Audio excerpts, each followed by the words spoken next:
Permisi Mas dan Mbak Aslab sekalian, perkenalkan nama saya Keirin Meilina Dwi Ameeta Sidaputar dengan NIM G0024162 dari kelompok B4. Di sini saya akan menyampaikan laporan praktikum anatomi blok 2.1 yang soal yang ketiga. Nah, untuk soalnya itu, jelaskan anatomi dari REN beserta vaskularisasi dan inervasinya. Jadi yang pertama, REN itu adalah organ pada manusia yang fungsinya menyaring darah dari zat-zat yang tidak diperlukan tubuh dan mengeluarkannya sebagai urin. Nah, kemudian untuk bentuk REN itu kira-kira seperti ini. Nah, kemudian letak anatomis dari REN ini itu ada di REN sinister setinggi superior vertebral thoracal 12 kurang lebih costa 11 sampai inferior dari vertebral lumbal yang ketiga. Kemudian bisa dilihat di sini kalau REN dexter atau ginjal bagian kanan itu lebih rendah daripada bagian kiri ataupun sinister karena adanya pendesakan dari lobus hepatis dexter. Kemudian REN atau ginjal itu merupakan organ retroperineal.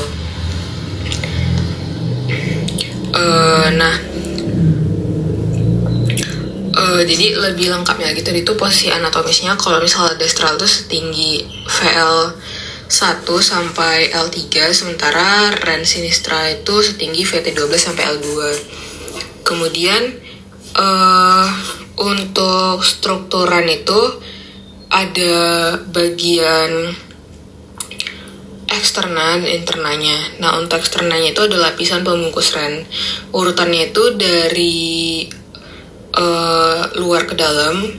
Yang pertama itu di paling luar ada lemak pararenal, kemudian ada fascia renalis, kemudian ada lemak perirenal, dan kemudian kapsula renalis ataupun kapsula fibrosa.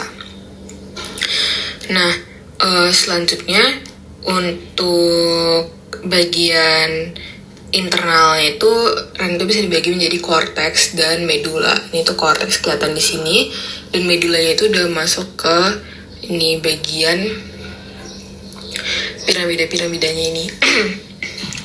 Nih, medula itu yang ini, yang warnanya lebih gelap. Nah, selanjutnya untuk yang bagian korteks, REN itu bisa dibagi menjadi dua, yaitu ada kolumna renalis Bertini, yaitu struktur di antara piramida renalis. Nah, ini tuh yang lebih gelap itu bentuknya kayak piramida, itu tuh namanya piramida renalis nih, medulla renalis, piramida renalis. Kemudian di antara piramida renalis ini tuh kan tadi namanya kolumna renalis nih, kolumna renalis. Nah, dia itu bakalan dihubungkan oleh arcus corticalis, yaitu lengkungan yang menghubungkan antar kolumna renalis. Nah, selanjutnya kita masuk ke bagian medulanya. Nah, di bagian medulanya itu udah jelas ya, struktur pertama tadi itu ada piramida renalis yang warnanya lebih gelap itu. Nah, piramidalis ini tuh merupakan massa dalam REN atau ginjal yang bentuknya konus. Kemudian ada papilla renalis. Ini papilla renalis. Itu merupakan apex itu kayak ujung atau akar dari medulla renalis yang menghadap ke sinus renalis. Nih, sinus renalis itu yang ini. Ya kan dia menghadap ke sini. Terus ada calyx minor dan calyx mayor. Kalau misal calyx minor itu yang ini, itu kayak masih sempit kecil gitu. Kemudian nanti dia tuh bakalan bermuara lagi ke calyx mayor, itu bagian ini calyx minor yang masih sempit, kemudian bakalan bermuara ke calyx mayor yang bagian lebih lebar, lebih besar, dan kemudian nanti bakalan ke pelvis renalis.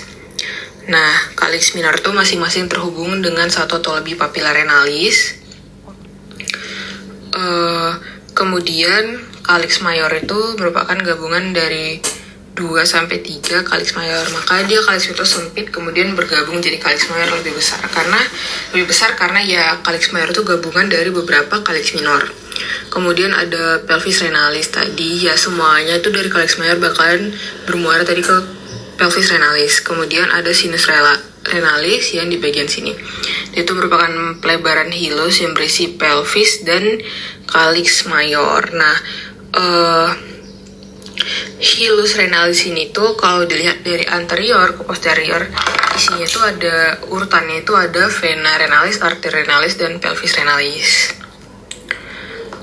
Kemudian selanjutnya ada vaskularisasi ren. Nah, vaskularisasi ren ini tuh dimulai dari aorta abdominalis yang nanti bakalan bercabang ke arteri renalis. Bisa dilihat di sini. Yaitu renal artery itu dari arteri abdominalis bakalan bercabang ke sini awalnya. Nah, setelah melewati renal arteri atau arteri renalis, dia tuh nanti bakalan masuk ke arteri segmentalis. Segmentalis tuh ini pokoknya dari renal di sini yang cabang-cabangnya itu namanya arteri segmentalis, masuk ke segmen-segmen. Kemudian selanjutnya bakalan masuk ke interlobar. Nah, ini dari segmen ini nanti mulai masuk bercabang-cabang lagi ke interlobar. Di sini ada di gambarnya. Kemudian setelah dari interlobaris bakalan masuk ke arteri arcuata. Nah, arcuata ini tuh dimulai dari lengkungan-lengkungannya itu, mulai masuk ke arcuata. Lengkungan-lengkungan yang mengitari kayak piramida atau bagian medula dari ren tadi. Selanjutnya ada arteriol aferen. Nah, dia tuh mulai masuk ke dalam, jadinya setelah dari ini arcuata tadi bakalan masuk ke arteriol atau cabang-cabang dari arteri. Kemudian masuk ke dalam lagi nih ke glomerulus, kapilar glomerular. Nah, setelah itu ya udah mengalami proses di situ di glomerulus, di glomerulus. Kemudian setelah darah itu difiltrasi di glomerulus, dia bakalan balik ke itu tadi kayak kebalikan. Tadi itu dari aferen dia ke eferen. Habis itu dia masuk ke kapiler petritubular. Kemudian setelah itu darahnya bakalan balik ke jantung. Nah, yang pertama itu dari venula peritubular. Kemudian vena interlobularis, ya ini yang kayak tadi. Ini yang melengkung-melengkung mengitari piramida tadi. Kemudian ya kebalikan aja sih kayak tadi. Tadi kan dari interlobaris baru ke arcuata, ini kebalik dari interlobularis ke arcuata, kemudian ke interlobar, kemudian ke renalis yang udah besar sini, kemudian tapi setelah itu dia bakalan kembali ke vena cava inferior. Ya karena letaknya tuh di bawah, jadi vena cava inferior, kemudian nanti bakalan dialirkan lagi ke jantung. Nah, tapi tadi itu dari arteriol eferen setelah dari glomerulus tadi itu dia bisa jadi ke vasa recta, kemudian langsung ke vena interlobularis. Vasa recta itu gak ada sih gambarnya di sini. Nah, kemudian selanjutnya ada inervasi dari ren. Nah, ren itu diinervasi oleh plexus renalis. Nah, untuk somatic aferennya itu oleh nervis splanchnici thoracici.